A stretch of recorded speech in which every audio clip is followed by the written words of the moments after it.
মৰমৰ অষ্টম শ্ৰেণীৰ ছাত্ৰ ছাত্ৰী আজি এক্সাৰসাইজ 14.1 ৰ কেইটামান ইম্পৰ্টেন্ট কোৱেশ্চন তোমালোকৰ সন্মুখত মই ডিসকাস কৰিছো তোমালোকে ফলো আপ কৰিব ইয়াত হ'ব কি তোমালোকৰ শৰ্ট কোৱেশ্চন আৰু 1 নম্বৰী আৰু 2 নম্বৰী কোৱেশ্চন ইয়াৰ পৰা আহিব ইয়াৰ পৰা খুদা হ'ব গতিকে তোমালোকে লক্ষ্য কৰা ইম্পৰ্টেন্ট কেইটামান তোমালোকক মই বুজাই দিবলৈ চেষ্টা কৰিছো ফাৰ্স্ট অফ অল তোমালোকে লক্ষ্য কৰিছে ইয়াত question number 1 question number 1 or তোমালোকে এটা কাম কৰিবা ইয়াত এটা শৰ্ট question খুদা হ'ব তাৰ মই তোমালোকক 2 নম্বৰটো বুজাই দিছো number 2 10x square y minus 15x y square এটা আছে নহয় এটা মই বুজাই দিছো ৰবা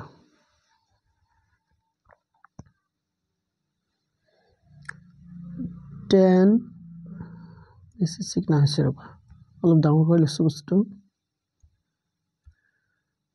find 10x square y minus 5xy square.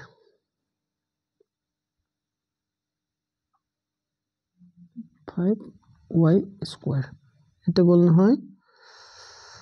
Saba ekinite moi aru kisuman tumalok discuss koi disu. Yat tumalokor minus kita ase eta ase. এটা minus আছে নহয় মানে এটা তোমালোকৰ ম্যাথমেটিক্যাল অপাৰেশন আছে আৰু ইয়াত হেকানে পদ আছে দুটা যেহেতু ইয়াত দুটা পদ আছে ইয়া কোৱা হ'ব তোমালোকক দ্বিপদ ৰাখি কি পদ দ্বিপদ আৰু ইয়াত চাইছা ইয়াত x আছে আৰু y আছে মানে হেকানে ইয়াত চলক ৰাখিও দুটা যেনা এটো এডিশনাল ইনফৰমেশন তোমালোকক দিয়া হল এই দুটা পদৰ পৰা তোমালোকে চাব পাৰিছা 5 কমন হ'ব কিমান কমন হ'ব 5 আমি কমন লব পাৰিম মানে ইয়াতো 5 আছে ইয়াতো 5 আছে লগত এটি তোমালোকে চাইছে ইয়াত y আছে ইয়াতো y আছে ইয়াত হেকানে এটা y আমি কমন ললো এতিয়া 5 তো কমন লৈছে 10 ৰ পৰা তোমালোকে বাকি থাকিল 2 2 5 গুণ 10 হেকানে 2 থাকিল ইয়াত y লৈছা থাকিল তোমালোকৰ x স্কয়াৰ মাইনাস আছে মাইনাস ইয়াত 5 তো ইতিমধ্যে কমন লৈছা আৰু এটা y লৈছা বাকি থাকিল আন এটা y ইয়াই হৈ গল তোমালোকৰ answer Fine. Ite question number 2 পৰা তোমালোকৰ 3 নম্বৰটো মই বুজাই দিছো 3 নম্বৰটো এটা এটা অলপ সহজ আছে ইয়াৰ পৰা সিধা লিখিছো কি আছিল তোমালোকৰ 1 + x + x square + x cube আছে নহয় এবাৰ তোমালোকে নিশ্চয় ক'ব পাৰিবা ইয়াত এটা কি পদ কিমানটা পদ আছে ইয়াত তোমালোকে ইয়াৰ আনসাৰটো কমেন্টত লিখিবলৈ চেষ্টা কৰিবা তাৰ মানে এই যেটো ৰাখি মই লিখিছো বৰ্ডত ই কেইপদ ৰাখি ইয়াৰ আনসাৰটো কমেন্টত তোমালোকে লিখিবা কমন আমি আৰম্ভ কৰিছো এই প্ৰথম 1 + x আছে নহয় সেম লিখিলা এতিয়া ইয়াত x আছে দুটা ইয়াত আছে x তিনটা তেহলে x দুটা আমি কমন ললে ইয়াৰ পৰা একো নাই মানে ইয়াত 1 থাকিব ফাইন আৰু ইয়াত যেহেতু 3টা x আছে 3টা x ৰ পৰা দুটা লোৱা হৈছে এটাহে x বাকি থাকিল হয়নে সেই কাৰণে তোমালোকে কৰিবা কি ইয়াতো এটা ব্ৰেকেট মাৰি দিবা এতিয়া হৈ গল কিন্তু আমাৰ দ্বিপদ ৰাখি হৈ গল এতিয়া এই দ্বিপদ ৰাখিৰ পৰা 1 + x আকৌ আমি কমন লব পাৰো 1 + x কমন ললা ইয়াত একো নাই মানে 1 বাকি থাকিল হয়নে আৰু ইয়াত তোমালোকৰ কি বাকি থাকিল x স্কয়াৰ বাকি থাকিল গতিকে এইটো হ'ব তোমালোকৰ আনসাৰ হৈ গলি উৎপাদক বিশ্লেষণ নেক্সট কোৱেশ্চন তোমালোকৰ কোৱেশ্চন নম্বৰ 3 কোৱেশ্চন নম্বৰ 3 ইয়া ইম্পৰ্টেন্ট হয় আৰু তোমালোকক এই যে সবতকৈ বেছি ইম্পৰ্টেন্ট হ'ব তোমালোকৰ 7 নম্বৰটো x⁴ 8 - y⁴ 8 7 নম্বৰ এইটো মই কৈ দিছো তোমালোকক এটা তোমালোকে উচ্চ ক্লাছত যেতিয়া যাবা তেতিয়াও তোমালোকক লাগিব সেইকাৰণে এটা মই তোমালোকক বুজাই দিছো x⁴ 8 - y⁴ 8 আছে নহয় ইয়াক আমি এনেকৈ লিখিব পাৰো ই কিন্তু দ্বিপদ ৰাখি দুটাৰে পাৱাৰ আকৌ এইবিলাকক পাৱাৰ বুলি কোৱা হয় পাৱাৰ 8 ইয়াক আমি x⁴ হোল স্কয়াৰ লিখিব পাৰো মাইনাস ঠিক তেনেকৈ y⁴ হোল স্কয়াৰ যেতিয়া পাৱাৰ বিলাক থাকে তেতিয়া পাৱাৰ বিলাক পূৰণ হয় 2 4 গুণ 8 2 4 গুণ 8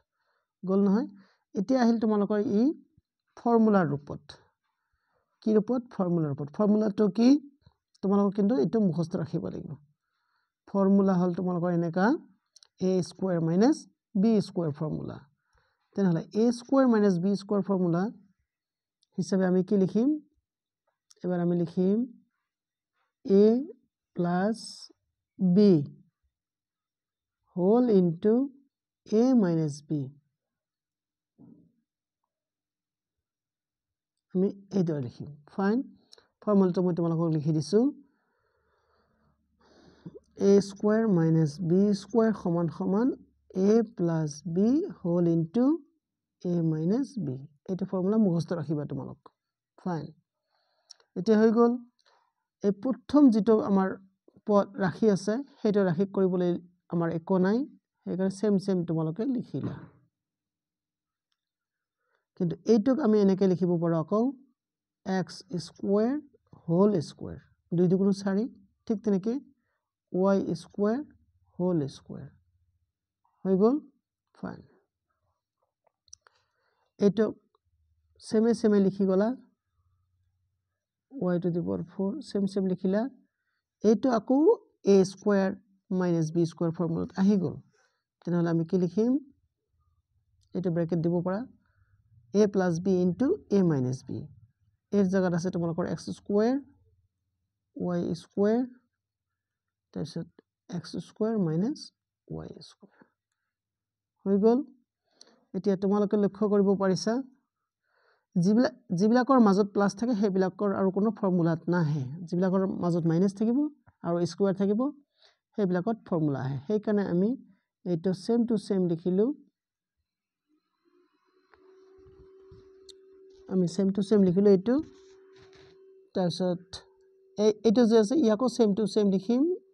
x square plus y square আৰু এইটো থাকিল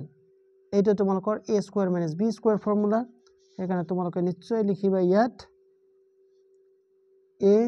plus b whole into a minus b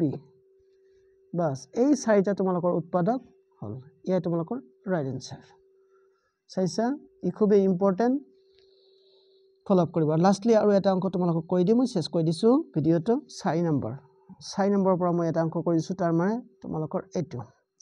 16 plus 8x plus x square 16 plus 8x 16 plus 8x plus x square ইয়াক উৎপাদক বিশ্লেষণ কৰিব লাগে কেনেকৈ কৰিবা সুবিধাৰ অৰ্থে তোমালোকে উলটাই লিখি লোৱা x square আগত লিখিলা 8x মাজতে থাকিল আৰু 16 থাকিল হয়নে এতিয়া তোমালোকে জানা 16ক আমি ফ্যাক্টৰাইজ কৰিম আমি 4 পূৰণ 4 কি লিখিব পাৰো 4 4 গুণ 16 এতিয়া যদি 4 আৰু 4 তোমালোকে যোগ কৰা এটা ইকুৱেল নহয় যোগ কৰা কিমান হ'ব 8 হ'ব ইয়াত চাইছে তোমালোকে মাজত 8 আছে তেনেহলে আমি লিখিব পাৰিম এটোক implies the x square plus 4x plus 4x 4 plus 4 8 হয় 16 হৈ গল এতিয়া ই 4 পদ বিশিষ্ট এটা ৰাখি হৈ গল চাইছা নহয় এটো কিন্তু নহয় এটো মই বুজাবৰ কাৰণে তেনেহলে এই প্ৰথম দুটা পদ যে আছে আমাৰ এই দুটা পদৰ পৰা আমি কমন লব পাৰো x ক্লিয়াৰ x কমন ললে ইয়াত থাকিল x আৰু ইয়াত থাকিল 4 ঠিক তেনেকৈ এই দুটা পদৰ পৰা আমি কি কমন লব পাৰো আকৌ 4 কমন লব পাৰো 4 কমন ললে ইয়াত থাকিব x আৰু ইয়াত থাকিব 4 ক্লিয়াৰ এতিয়া হৈ গল আমাৰ দ্বিপদ ৰাশি এই গোটেইটো দ্বিপদ ৰাশিৰ পৰা তোমালোকে চাব পাৰিছা x plus 4 কমন এই কাৰণে তোমালোকে লিখিবা এবলা ইমপ্লাইজ নহয় কিন্তু দেই সব ইকুৱেল টু ইমপ্লাইজ দিলে ভুল হ'ব সব ইকুৱেল টু তাৰপিছত তোমালোকে লিখিবা এবাৰ x plus 4 কমন ললা ইয়াত থাকিল x plus 4 হৈ গল তোমালোকৰ আনসাৰ নতুবা এটো তোমালোকৰ আৰু এটা ষ্টাইলত কৰিব পাৰা এনেকে সেইটো ষ্টাইলেও বুজাই দিছোঁ তোমালোকক যেটো ভাল লাগে তোমালোকে সেইটো ফলো আপ কৰিবা 16 আছে নহয় 16 ক আমি লিখিব পাৰো 4 স্কয়াৰ 4 4 গুণ 16 প্লাস ফর্মুলা মতে 2 আনা 2 into 4 দিলা 2 4 গুণ 8 হল কিন্তু তাত আছে x সেইকাৰণে into x দিলা আৰু x স্কয়াৰ তো আছে মানে এইটো ফৰ্মুলা হৈ গল তোমালোকৰ a square plus 2ab plus b square সিদ্ধা গৈ তোমালোকে এইটোক লিখিব পাৰা equal to a plus b whole square লিখিলা নহয় তাৰছত এতিয়া তোমালোকে লিখিব পাৰা whole square মানে